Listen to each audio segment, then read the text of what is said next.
अब बात करेंगे उत्तर प्रदेश की, जहां संभल जामा मस्जिद सर्वे पर आज सुनवाई होनी है। आपको बता दें कि इलाहाबाद हाईकोर्ट में आज सुनवाई होगी, जहां सर्वे के आदेश को बड़ी चुनौती दी गई है। तो बड़ी खबर, सभी पक्ष दाखिल कर चुके हैं जवाब, जहां आज सुनवाई इस पूरे मामले से जुड़ी हुई होगी।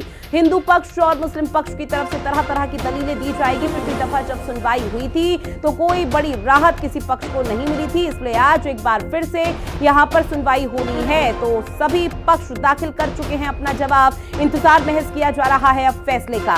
तो संभल जामा मस्जिद सर्वे से जुड़ा पूरा मामला जो इलाहाबाद हाईकोर्ट में आज सुनवाई होगी। साथ ही सर्वे के आदेश को इस दौरान चुनौती दी गई है, जहां आज इस पूरे मसले को लेकर सुनवाई होनी है। सभी पक्ष दाखिल कर चुके हैं अपना जवाब और अब इंतजार किया जा रहा है बस एक बड़े फैसले का, जो इलाहाबाद हाईकोर्ट की तरफ से संभल जामा मस्जिद के सर्वे को लेकर सुनाया जाएगा। तो सभी पक्ष दाखिल कर चुके हैं अपना जवाब, जहां संभल जामा मस्जिद सर्वे पर आज सुनवाई होनी है और आज का दिन बेहद महत्वपूर्ण माना जा रहा है। इलाहाबाद हाईकोर्ट में आज सुनवाई होगी, जहां हर पक्ष अपनी अपनी दलीलें हालांकि देता हुआ तो नजर जरूर आएगा, लेकिन इस बीच अब कोर्ट किस तरह से अपना बड़ा फैसला सुनाती है वो देखना बेहद महत्वपूर्ण, क्योंकि ये बेहद संवेदनशील मुद्दा है जिसको लेकर कोर्ट भी लगातार तारीख दर तारीख दे रही है। सौरभ मेरे सहयोगी हमारे साथ लाइव बने हुए हैं। सौरभ, संभल जामा मस्जिद सर्वे को लेकर आज सुनवाई होनी है, क्या कुछ जानकारी? बिल्कुल, देखिए अगर हम बात करें तो संभल की विवादित शाही जामा मस्जिद है, उसकी याचिका को लेकर आज इलाहाबाद हाईकोर्ट में एक बार फिर से सुनवाई होगी। हालांकि अब एएसआई ने अपनी पूरी रिपोर्ट जो है वो इलाहाबाद हाई कोर्ट को सबमिट कर दी है और आज मस्जिद कमेटी अपना रिजॉइंडर एफिडेविट भी दाखिल करेगा। हालांकि एएसआई ने जो अपनी रिपोर्ट पूरी पेश की है उसके चलते मस्जिद कमेटी को एक हफ्ते का समय दिया गया था कि इसके जवाबी में आप भी अपनी कोई जवाब जो है वो दाखिल करें।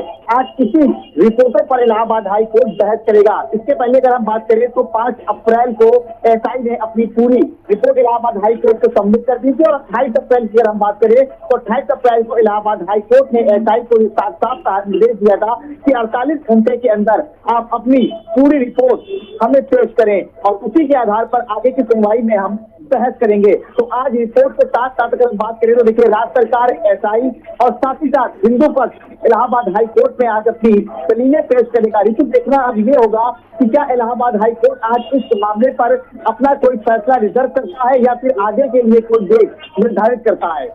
अब बिल्कुल सौरभ, और देखिए हर पक्ष अपनी अपनी दलील दे चुका है और सभी पक्ष अपना जवाब दाखिल कर चुके हैं। तो उम्मीद तो यही की जा रही है कि शायद आज फैसले का दिन है और कोर्ट की तरफ से एक बहुत बड़ा फैसला सुनाया जाएगा। बिल्कुल, देखिए उम्मीद सबको यही लग रही है और इलाहाबाद हाईकोर्ट एक याचिका पर और सुनवाई कर रहा है कि आखिर ये सुनवाई सुनने योग्य है या नहीं। देखिए अब से कुछ ही देर बाद यानी कि 11 से 12 के बीच में इलाहाबाद हाई कोर्ट में इस मामले पर सुनवाई करेगा और देखिए देखना ये दिलचस्प होगा कि क्या इलाहाबाद हाई कोर्ट आज इस मामले में कोई फैसला रिजर्व करता है या फिर आगे की डेट निर्धारित करता है। लेकिन जिस तरह से देखिए लगातार इलाहाबाद हाई कोर्ट इस मामले की सुनवाई करता हुआ चला, एएसआई को भी फटकार लगाया था।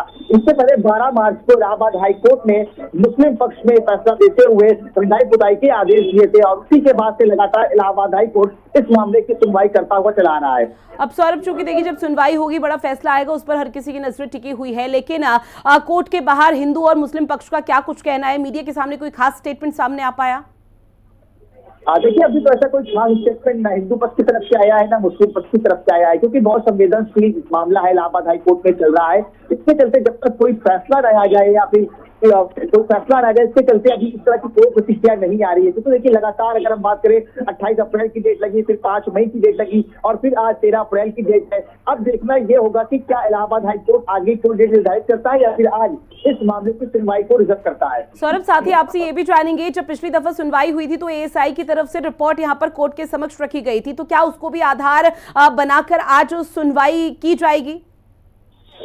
बिल्कुल, देखिएगा रिपोर्ट की बात करें तो एएसआई की रिपोर्ट जो है इस सुनवाई में काफी महत्वपूर्ण हो जाती है और इसीलिए 28 अप्रैल को जब इलाहाबाद हाई कोर्ट ने 48 घंटे के अंदर एएसआई को अपनी रिपोर्ट सबमिट करने के लिए कहा था और इलाहाबाद हाई कोर्ट ने कहा था कि एएसआई जो रिपोर्ट पेश करेगी उसी के आधार पर आगे की बहस जारी की जाएगी। तो इलाहाबाद हाई कोर्ट में एएसआई की जो रिपोर्ट है वो सबमिट हो चुकी है और इसी के चलते मस्जिद कमेटी आज अपना रिजॉइंडर एफिडेविट दाखिल करेगी और इसी को पक्ष को बनाकर इलाहाबाद हाई कोर्ट आज बहस करेगी। बिल्कुल, देखिए कोर्ट की तरफ से क्या फैसला सामने आता है ये देखना बेहद महत्वपूर्ण रहने वाला है। सौरभ, फिलहाल अब जो भी चीजें यहाँ पर देखने को मिलेंगी वो आगे आने वाले वक्त में देखेंगे। फिलहाल जानकारी साझा की उसके लिए बहुत शुक्रिया आपका।